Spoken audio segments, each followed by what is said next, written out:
পঞ্চায়েতের দখল তৃণমূলের, কিন্তু একটি গ্রাম সভায় জিতেছে সিপিএম, আর সেখানেই যত গোল। সিপিএম পঞ্চায়েত সদস্যর দাবি, বিরোধী দল থাকায় সেখানে সেতু হচ্ছে না। আলিপুরদুয়ারের দক্ষিণ জিতপুরের মানুষ এই চাপানোতরে তিনি বিরক্ত, তাই নিজেরাই উদ্যোগ নিয়ে বানালেন বাঁশের সাঁকো। বলতেছে ফান্ড তো নেই, ফান্ডের কিছু নেই, আমরা বিরোধী বলেই এটা করা হচ্ছে।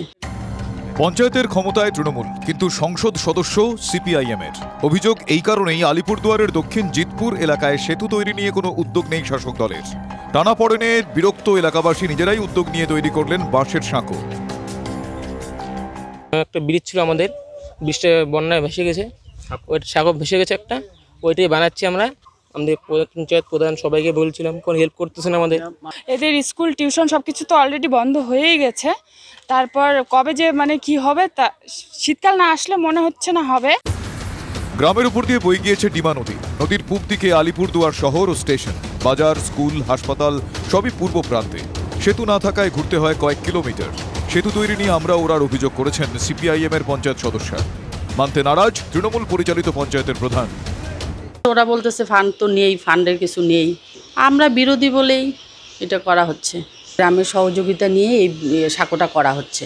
20টা বুথে 22টা পঞ্চায়েত, 22টা পঞ্চায়েতই সমান।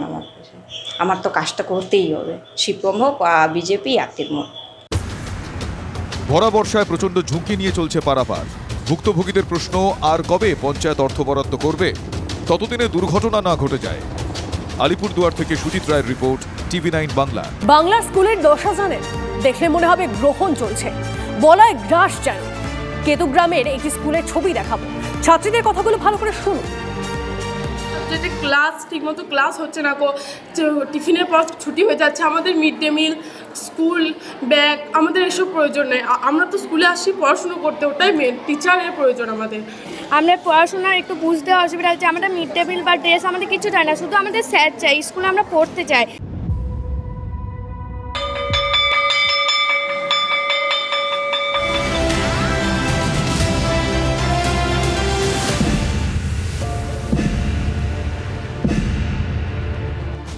স্কুলের প্রতিটা ক্লাসের নির্দিষ্ট রুটিন রয়েছে, কিন্তু সেই রুটিন মেনে ক্লাস হয় না। বোঝা যায় কে কোন ক্লাসের স্টুডেন্ট।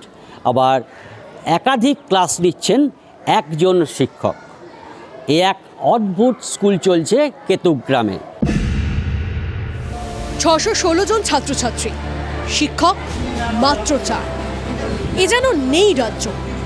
বাংলার অনেক স্কুলের মতোই মহা দুর্দশা কেতুগ্রামের বেরুগ্রাম বান্ধব বিদ্যাপীঠে। কেন এই অবস্থা? নেপথ্যে বিতর্কিত বদলি প্রকল্প উচ্চশ্রী। 9 জন টিচার উচ্চশ্রীতে চলে গেছেন, জেনারেল ট্রান্সফার নিয়ে চলে গেছেন, মাত্র 4 জন আছি। এই প্রকল্পে দুর্নীতির গন্ধ পেয়েছিলেন বিচারপতি বিশ্বজিৎ বসু। এক স্কুল থেকে 70% শিক্ষকের বদলি। কিভাবে অনুমতি দিল শিক্ষা দপ্তর? পরিণতি যা হওয়ার তাই হয়েছে। পড়ানো, সঙ্গে আবার মিড ডে মিল খাওয়ানো, সব মিলিয়ে পড়াশোনাই লাটে অসহায় শিক্ষকরা। অনেক সাবজেক্টের, বিশেষত সায়েন্সের মতো গুরুত্বপূর্ণ যে সাবজেক্ট, সেই সাবজেক্টে কিন্তু ক্লাস হচ্ছে না। এবং এমনকি 10-এ যারা মাধ্যমিক পরীক্ষার্থী, পিঙ্কি দালাল বলে এক ছাত্রী, সে ফার্স্ট হয়, সে সেদিন কাঁদছে আমার কাছে গিয়ে যে স্যার আমাদের সায়েন্সের কী হবে। এখন ওই টিউশন আর এভাবেই চলতে হচ্ছে আর কি। এটা সরকারের গাফিলতি একটা, যে বিদ্যালয়ে টিচার না দেওয়া। তো দীর্ঘদিন ভুগছে স্কুলটা, প্রায় বিগত 3 বছর থেকে ভুগছে এরকম। সায়েন্সের টিচার একটিও নেই, কোথায় যাবে? আতান্তরে অভিভাবকরা। আমার সন্তানকে এই স্কুলের মধ্যে কিছু তেমন কিছু শিখতে পারে না, এই জন্য 4-5টা করে টিউশনে রাখতে হয়। এটা একটা কস্টলি ব্যাপার। আমাদের স্কুলের মধ্যে বেঙ্গলি, অঙ্ক, লাইফ সায়েন্স, ফিজিক্যাল সায়েন্স এইসবের টিচারগুলো নেই, যার ফলে আমরা স্কুলে এলেও ওই সাবজেক্টের টিচারগুলো না পাওয়ার ফলে আমাদেরকে টিউশন নিতে হচ্ছে। আমাদের এখানে টিউশনে নিতে হয় বাইরে। আমার মতো একটা সাধারণ পরিবারের সন্তানদের পক্ষে, তার বাবা মায়ের পক্ষে, প্রত্যেকেরই তাদের একটা অসুবিধা হচ্ছে এইভাবে পড়াশোনা করানোর জন্য। কখনো টিফিনের পর ছুটির ঘন্টা বাজিয়ে দিতে হচ্ছে, কখনো বিজ্ঞানের ক্লাসে চালাতে হচ্ছে ইউটিউব। এভাবে হয়? আমাদেরকে অপরাধী মনে হচ্ছে মাঝে মাঝে। ছাত্রছাত্রী শিক্ষকের দাবি মেনে আরও শিক্ষক আসবেন কবে?